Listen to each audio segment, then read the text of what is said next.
Senhoras e senhores, boa tarde a todos.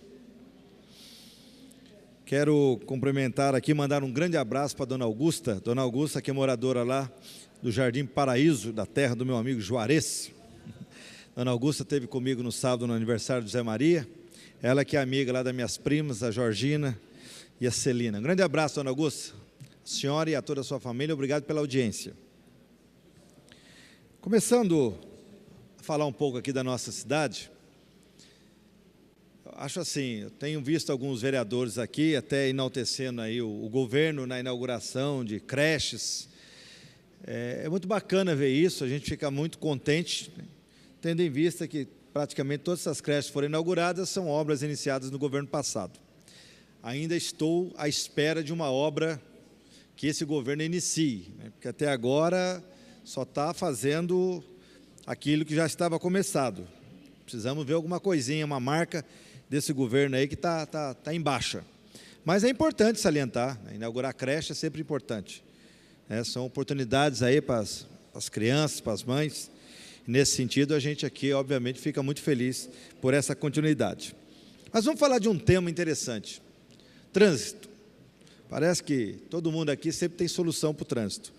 O que às vezes me assusta é quando aqui, em frente a essa casa, a gente vê aqui um transtorno nesse cruzamento aqui da rua que sai ali da prefeitura, com essa via que liga aqui, eu nem sei o nome dessa rua, porque aqui é Praça dos Três Poderes, acho que esse trecho aqui não tem nome, é Praça dos Três Poderes, mas não importa, essa rua que sai aqui na cabeceira da ponte.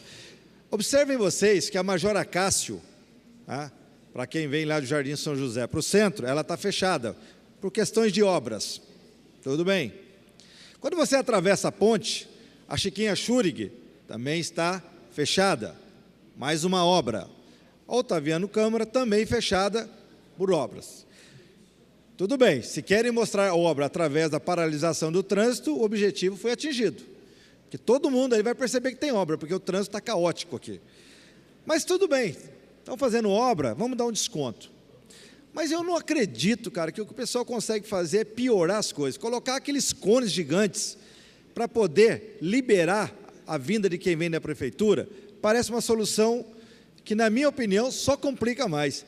Fica um agente de trânsito ali parando o trânsito para as pessoas atravessarem na faixa. Minha gente, é muito mais fácil tirar aqueles cones e a agente de trânsito simplesmente fazer um pare e siga. É só ela ficar no cruzamento ali, até porque aquele semáforo na cabeceira da ponte, ele perdeu o sentido nesse momento. Se eu não tenho ninguém da Major Acácio passando, para que eu tenho que fechar e abrir aquele semáforo, Ederbal?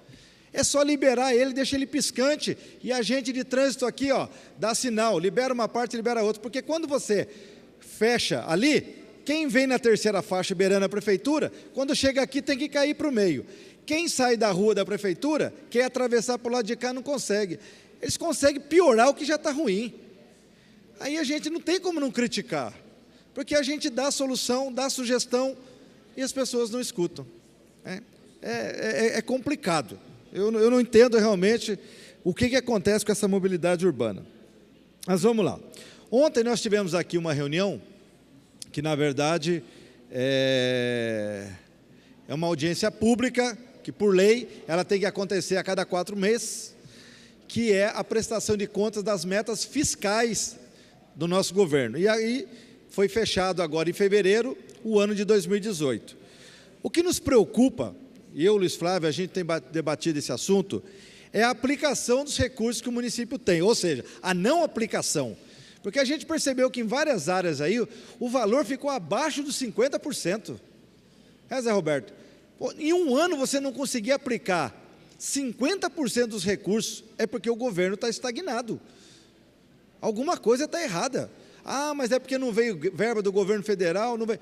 Minha gente, nós estamos falando de 50% do orçamento, não é pouca coisa. Ou seja, precisamos ver o que esse governo veio para fazer. Então a gente vai agora, já foi até combinado, eu, a Lucimar, o Paulinho, a gente vai chamar o secretário de governo para que ele venha fazer um demonstrativo mais específico do porquê que algumas áreas não estão aplicando os recursos. Onde é que está indo esse dinheiro? Porque para um orçamento, como dizia aqui o pessoal do PSDB, R$ 1 bilhão, né? Parecia que era muito dinheiro, né? R$ 1 bilhão. Agora não chega a 1 bilhão, né? Ele passou de 1 bilhão, mas não arrecada. É o que a gente sempre falava, previsão é uma coisa, né? Arrecadar é outra. E a gente sabe que a situação do país não está boa, mas 800 milhões, né? É um dinheirinho razoável. Precisamos ver o que está acontecendo. Devem estar gastando demais em algumas áreas, está faltando para as outras. Tem que manter o equilíbrio, né? E aí ficou demonstrado isso aqui ontem, e a gente vai cobrar. Até porque esse governo, estamos aí na metade do ano, é um governo que anuncia muito, mas faz pouco, né? Precisa fazer mais e anunciar menos.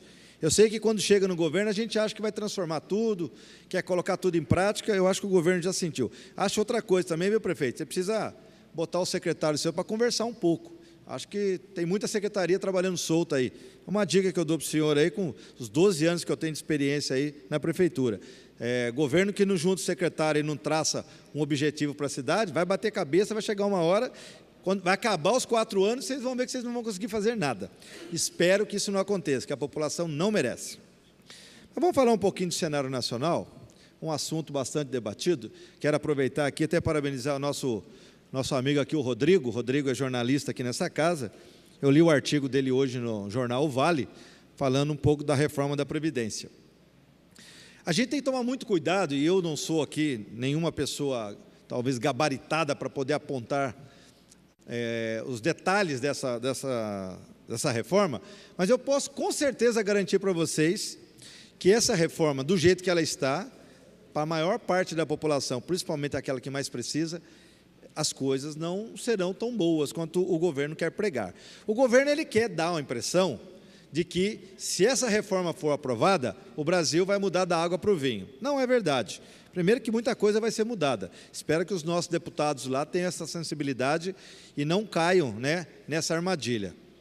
Porque, quando se fala em cortar privilégio, eles querem vender uma ideia que vão tirar dos ricos para melhorar a vida dos pobres. Não vai ser assim, não. A dos ricos vai talvez tirar um pouquinho, mas a dos pobres vai tirar bastante. Porque eu sempre falo o seguinte, quando você tem um volume muito grande de coisa, se você tirar um pouquinho, não faz diferença. Mas quando você tem um pouquinho, você tira um pouquinho, aí acaba tudo. Então, quando você mexe lá na aposentadoria desses caras que ganham 30 mil reais por mês, né, sem contar os que ganham mais, se você tirar 10 mil, ainda assim é absurdo.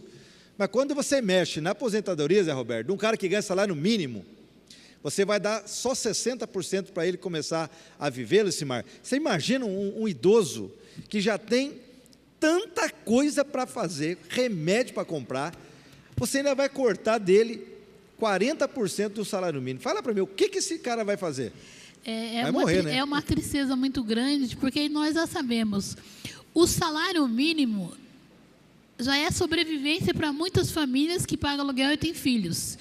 Agora, não dá para entender que um idoso pode viver com 400 reais. Eu acho que eles têm que rever isso. Tem de onde eles tirar outro dinheiro, menos do que mais precisa.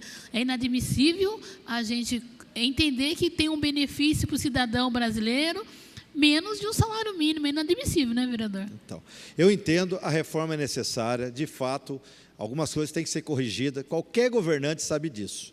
Mas é impressionante que a forma como eles começam a vender isso, e aí uma preocupação minha, é o seguinte, quando eu vejo a Rede Globo e outras emissoras defendendo essa reforma de unhas e dentes, porém ela não detalha, né, ela só diz que é importante, tem que fazer mesmo, é porque é o seguinte, cara, Rede Globo quando defende alguma coisa, você pode ter certeza que para o pobre boa coisa não é.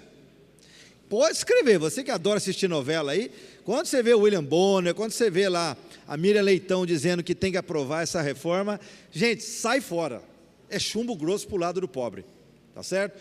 Porque a Rede Globo, como grande emissora, eu estou falando da Rede Globo, mas tem a Bandeirantes também, a Record, esse pessoal vive do grande capital, principalmente dos bancos. Olha quantos bancos fazem propaganda.